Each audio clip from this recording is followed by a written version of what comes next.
quem era o público que eu queria, né? Mas quando acabou, era para eu ficar um bloco, fiquei todos os blocos do programa.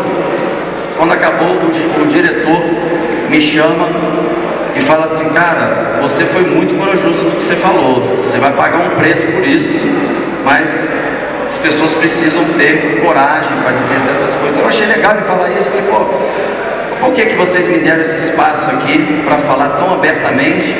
E lá no Fantástico, certo que editaram, cortaram por causa do tempo e tal. Aí ele fecha a porta. Vou falar uma coisa para você: se você quiser falar mal do governo de São Paulo, você vem para a Globo do Rio. Se você quiser falar mal do governador do Rio, você vai na Globo de São Paulo. Cada emissora tem o seu governo como o maior cliente, é o que banca propaganda, anúncio, projeto e tal. Então, essa visão que a gente tem que a imprensa é neutra, esquece que ela não é. E aí veio aquela ficha, fui pego igual um boi de piranha. Tá bom. Mas aí, eu achando que já tivesse resolvido o problema no meio policial, veio uma bomba em seguida, que foi o blog do Reinaldo Azevedo, intitulado assim: quem é o suposto especialista da SWAT? Reinaldo Azevedo é um blogueiro da Veja que fala de política, e de repente ele estava falando sobre segurança pública. Quando eu fui ler a matéria, não sei se já tiveram acesso a essa matéria, provavelmente já, ele simplesmente dizendo que eu era um cara baixo, gordo, fora de forma, que SWAT não existia, que a minha empresa, CAT, era uma empresa falida, com poucos clientes. Isso a gente já tentou dar aula não só para a SWAT, mas para o Papa, para a NASA, um monte de coisa. E eu li aquilo ali e falei: não é possível que o cara vai dizer isso aqui, que alguém vai acreditar nisso.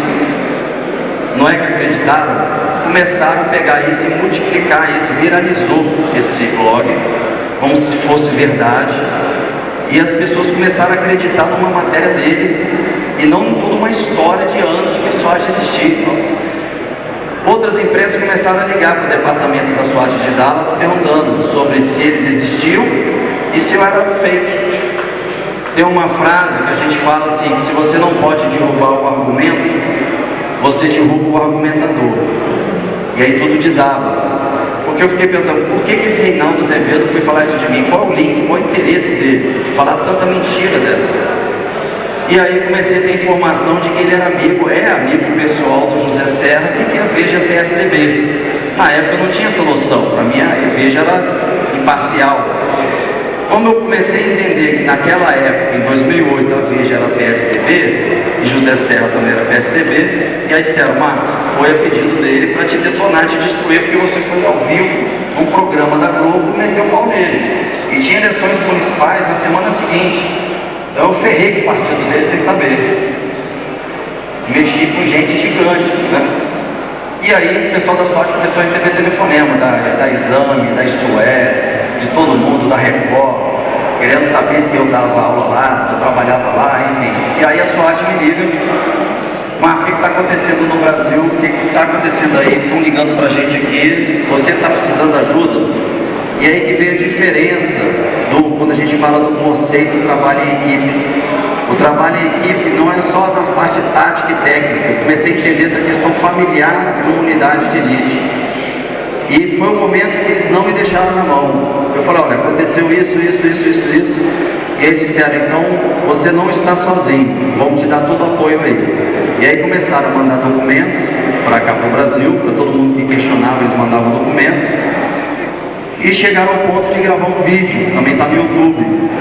Eu estava na época mais ou menos há 10 anos dando aula já para eles. E aí juntou os líderes da equipe Alfa, Bravo e Charles.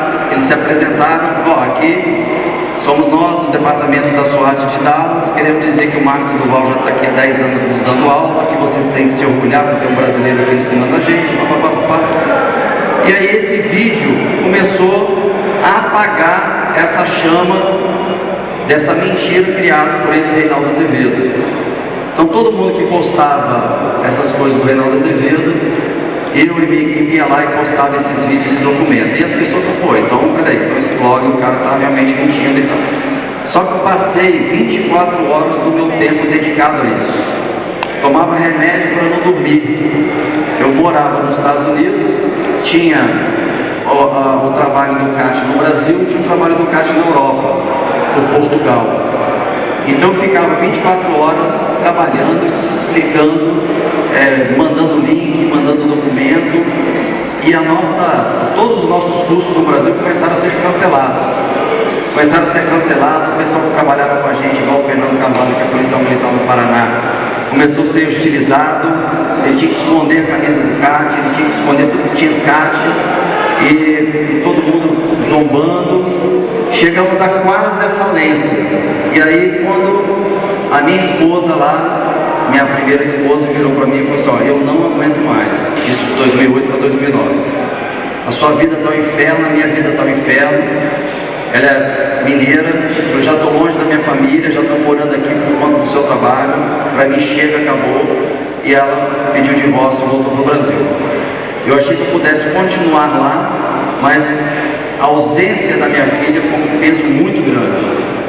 E aí eu percebi, é hora de voltar para o Brasil, é hora de se reestruturar, de refazer essa história, de tentar reconstruir o casamento, mas não foi possível, mas que pelo menos eu ficasse próximo da minha filha. Minha filha na época tinha 5 para 6 anos de idade. Nesse período ela dormia usando o meu pé como travesseiro, porque nem no quarto dela não ia para botar para dormir, nem beijar, não fazia nada. Então ela tem fotos de eu trabalhando, ela de longe fazendo tchau para mim, eu nem olhando. Até hoje quando eu vejo isso mexe muito. E aí tive que voltar ao Brasil. Então em 2009 eu volto para o Brasil para reconstruir e refazer. A SWAT então me deu todo esse apoio e a gente começou a mostrar o nosso trabalho e fomos seguindo nessa caminhada que não foi fácil, porque assim, o brasileiro, a gente tem muitas qualidades assim, mas o pior que nós temos aqui é que a gente não consegue admitir o sucesso dos outros. A gente só apoia outras pessoas quando ele vem até próximo ao teu nível. Depois do teu nível para cima, você começa a boicotar. Isso é nosso. Eu acho que falta tanta oportunidade para a gente no Brasil, que quando ela tem que aparecer, tem que ser para a gente.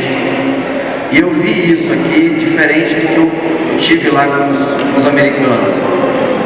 Quando nós chegamos, mais ou menos no ano de 2009, começamos então a fazer muitos trabalhos fora. Começamos a desenvolver trabalhos na Europa, foi assim que a gente chegou em Paris, na França. Dar aula em Paris também foi um grande desafio, porque o francês ele tem muita dificuldade de valorizar o que não é da França. E eles começaram então, depois do atentado terrorista, a abrir a possibilidade de também fazer treinamentos com a gente.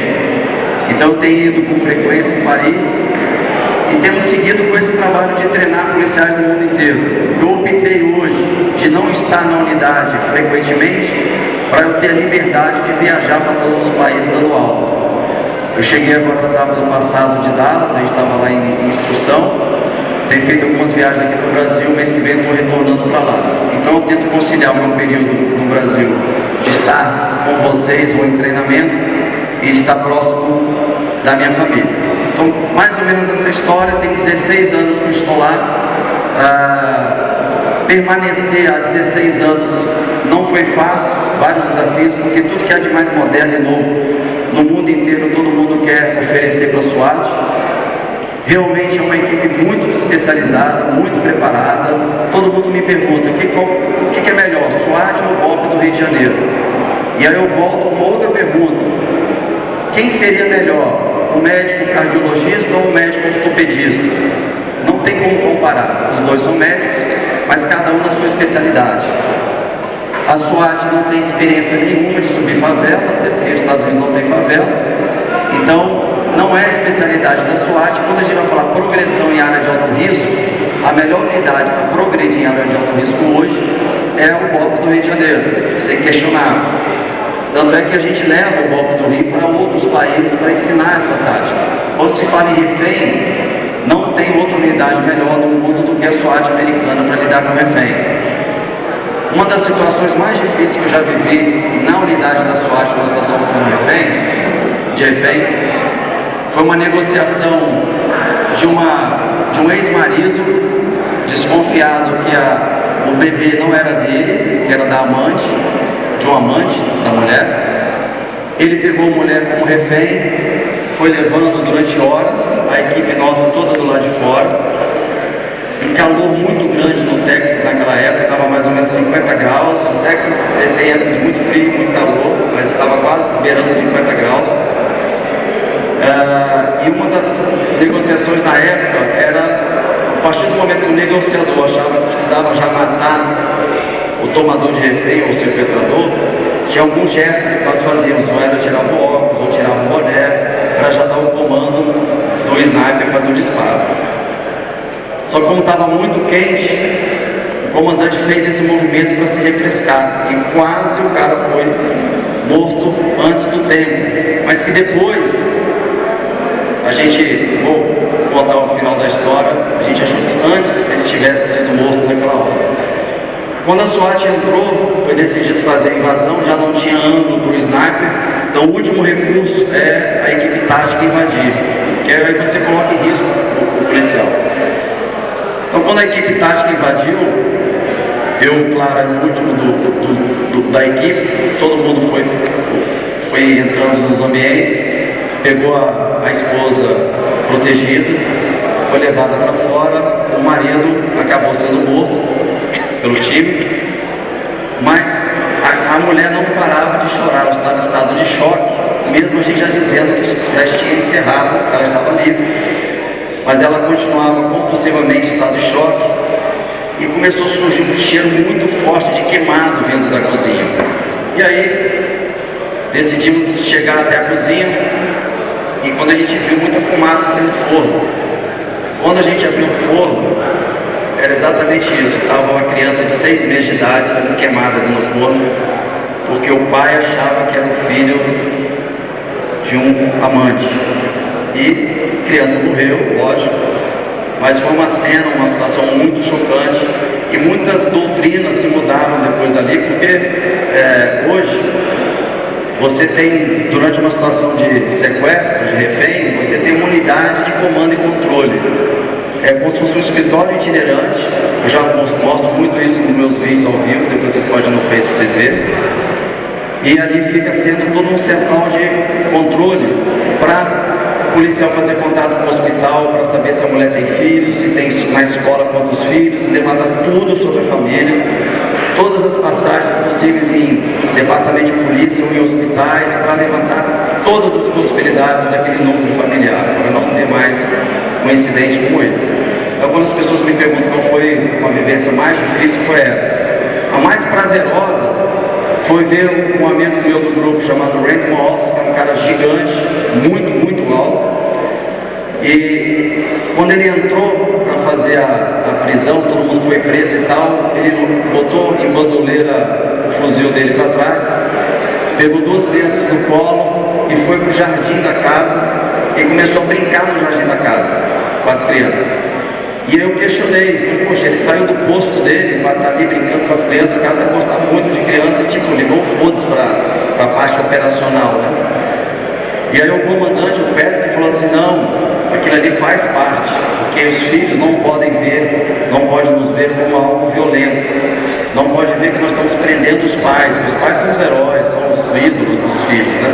Então as crianças não podem enxergar isso, não podem ver essa ação contra os pais, e elas têm que ver o policial como um amigo, como um parceiro. E como a gente está todo equipado, assusta. E quando a gente faz isso, a gente quebra isso. E a criança então passa a ser a nossa parceira, que amanhã vai ser menos um adolescente com problema e menos um adulto preso. E esse era o pensamento deles há muito tempo atrás. A minha entrada no time foi por conta de uma operação que eu tinha acabado de dar aula. Eu fui assistir, acompanhar uma operação deles, e eles falaram, vamos comigo, vamos com a gente assistir uma operação que nós vamos fazer agora. Você vai estar dentro de uma unidade descaracterizada, que é um furgão branco. Nós vamos estar lá na escuta, tem um policial infiltrado como traficante, ele vai comprar drogas. Nós vamos estar na escuta dentro dessa van. Caso haja algum problema, a equipe da SWAT vai sair dessa van e vai fazer a prisão. Então fica lá com a gente acompanhando. Então era uma oportunidade mais uma de eu estar ali com eles, não na função de instrutor, mas de observador. Quando eles perceberam que o policial tinha sido descoberto, e começou uma luta dentro da casa, e aí a SWAT falou, ele foi descoberto, e aí a equipe saiu, fez a entrada lá